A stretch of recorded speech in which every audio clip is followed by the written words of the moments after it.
Hello, John. What's been happening on the ground in Gaza while all of this has been going on? Hey guys, yeah, well, we're moving forward on the ceasefire talks, but the war on the Palestinian civilian population has continued unabated. We're seeing the same level of airstrikes and targeting of civilians that hasn't tapered off at all. The Israelis are not, the Israeli troops are not as deep into territory as they have been. In recent weeks. But the airstrikes are continuing and killing 150 people a day, still targeting hospitals, still dismantling the civic infrastructure of the Gaza Strip, while showing very few significant military gains to justify this brutal genocide that we've been watching now entering its fifth month.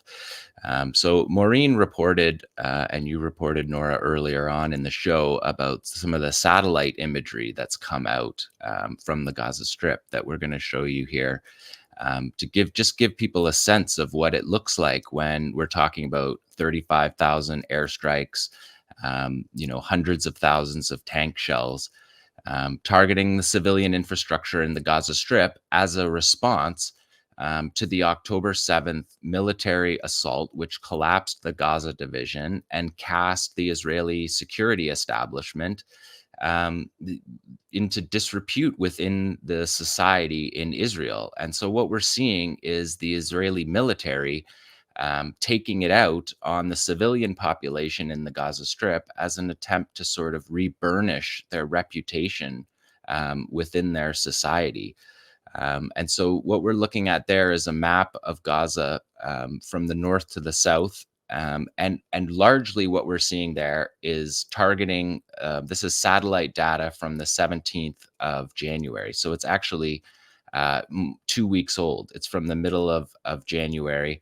And so it's been added to in this time. But maybe we can scroll through some of this, Tamara, and see what it is that we're looking at, because the Guardian has taken some of this satellite imagery that was available and sort of dug down into what we're looking at for the total destruction of the Gaza Strip. More than 200,000 housing units destroyed. And so we've seen this kind of destruction in various ways, but to see it overall on these maps is really astonishing. And it's coupled with Israeli videos of their demolitions.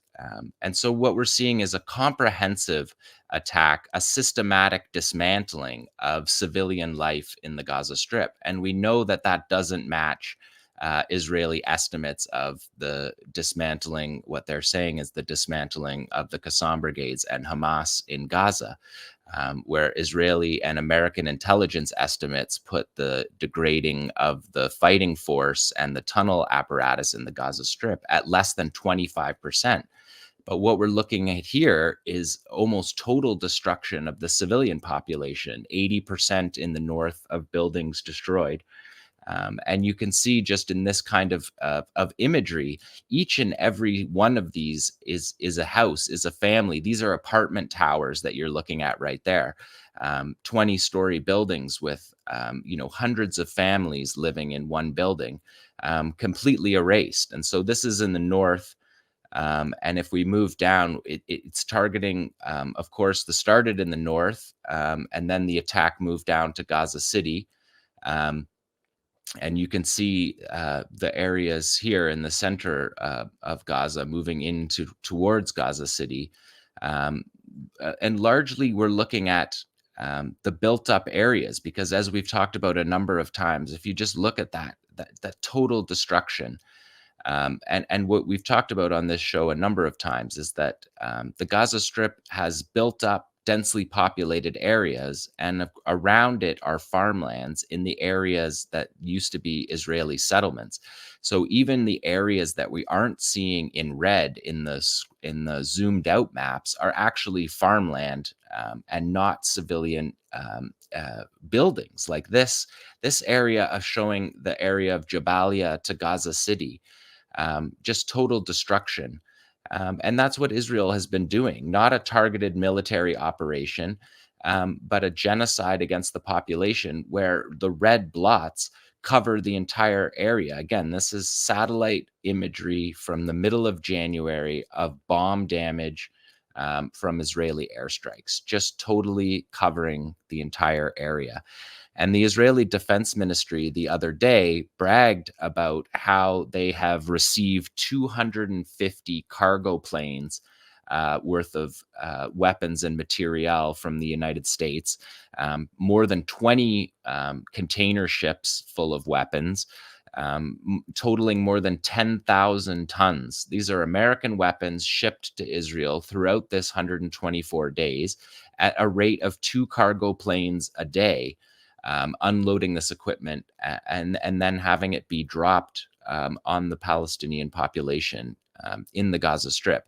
And we've seen the Israelis do this through their TikTok videos that we also learned this week from a report from Haaretz, that it's the Israeli Operations Directorate that is behind these TikTok videos that are released.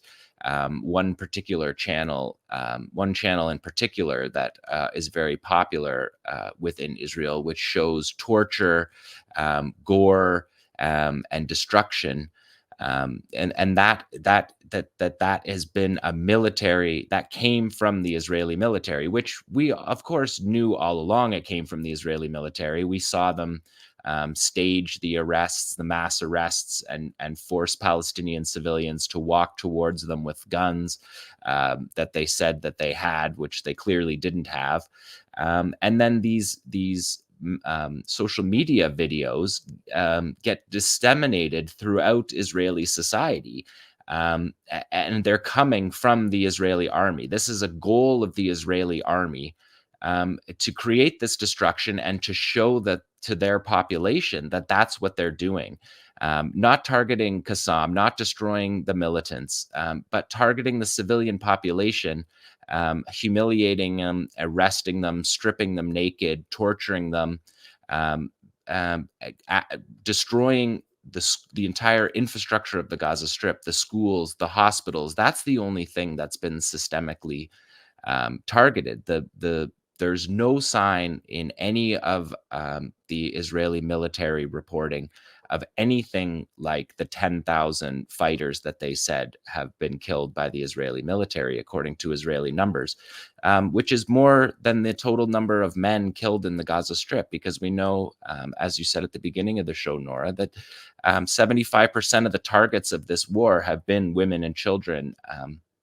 And so even the Israeli numbers of what they say are dismantling the Qassam brigades are just clearly not true.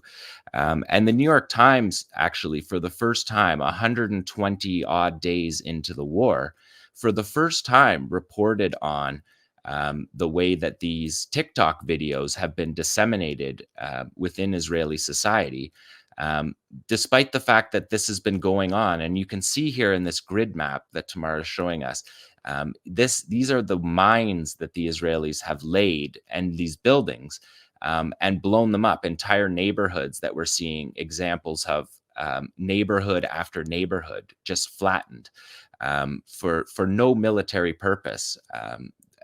Later on in this file, we see Israeli soldiers blowing up a neighborhood, and they're saying on the camera that we're blowing up 21 houses in honor, whatever you want to call it, for the 21 soldiers who were killed in Benghazi when they were laying that. Let's show the clip here. So we're going to destroy 21 houses in the terrace for the memory of the soldiers that were killed. So you're seeing absolutely no military purpose to what's going on. The original Benghazi attack was to destroy 10 houses in the middle camps area.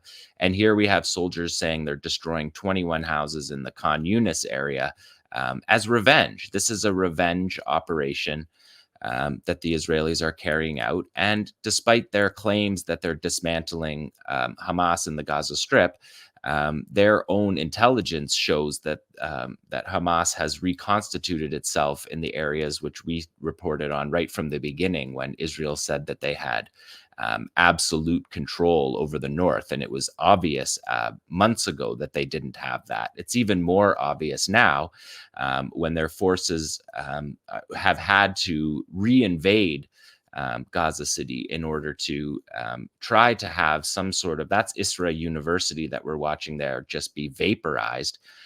All 7 universities in the Gaza Strip have been destroyed. And we've seen Israeli soldiers stand in front of these demolitions and say things like, oh, now there's not any more engineers in the Gaza Strip because they destroyed these universities.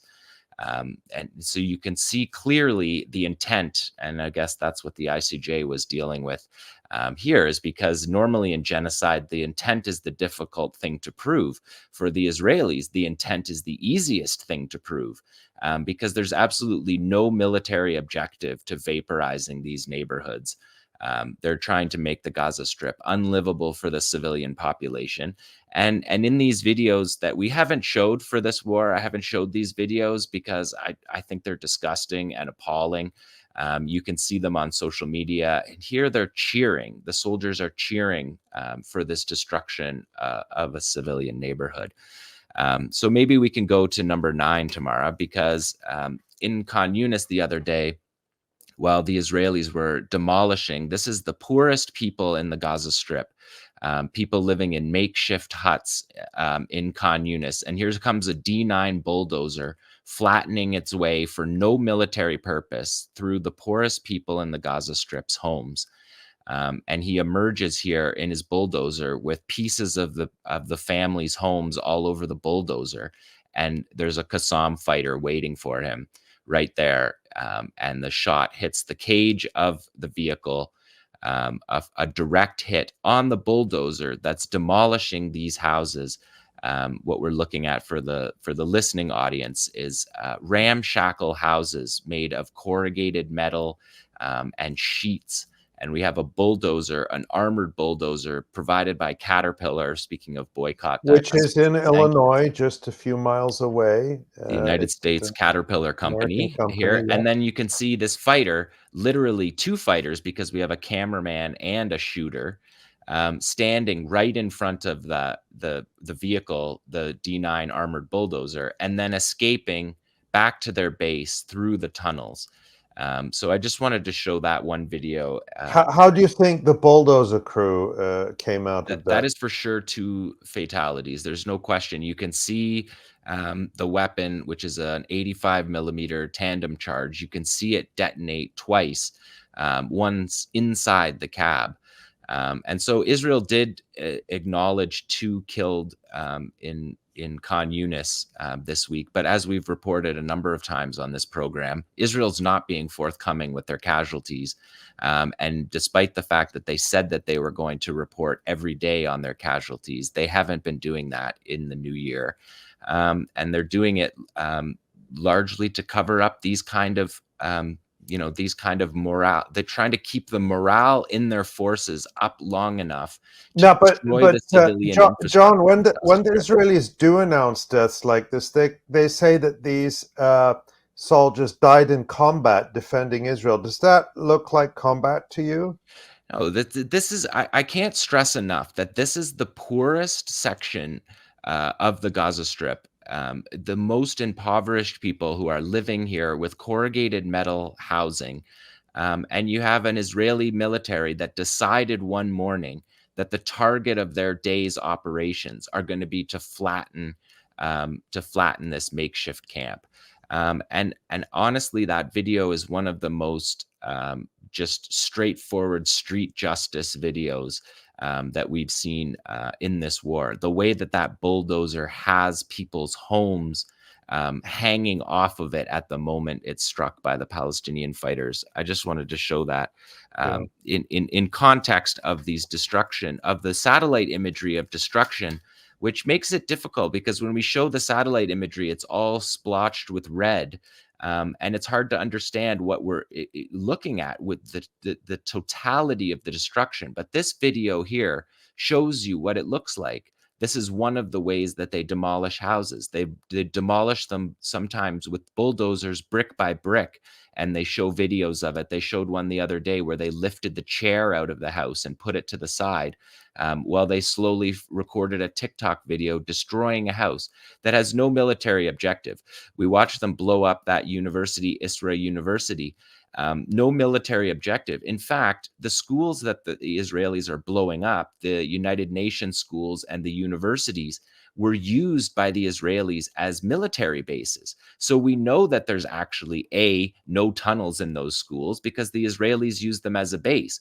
We know that they're not being used by the Qassam brigades because the Israelis are using them as a base. And then when they leave and withdraw, which they're doing right now, in large numbers withdrawing from the Gaza Strip, they destroy as they're leaving. And so we will show more of those coming up. But when we're talking about the ceasefire and what Israel's trying to accomplish, I just always want to start these resistance videos by showing that the target of this war is civilians. And we've reported on it for 4 full months now. But I just wanted to start off with that, and we'll get into some resistance videos. Thanks for watching this video. Please subscribe to our YouTube channel, hit like, leave a comment.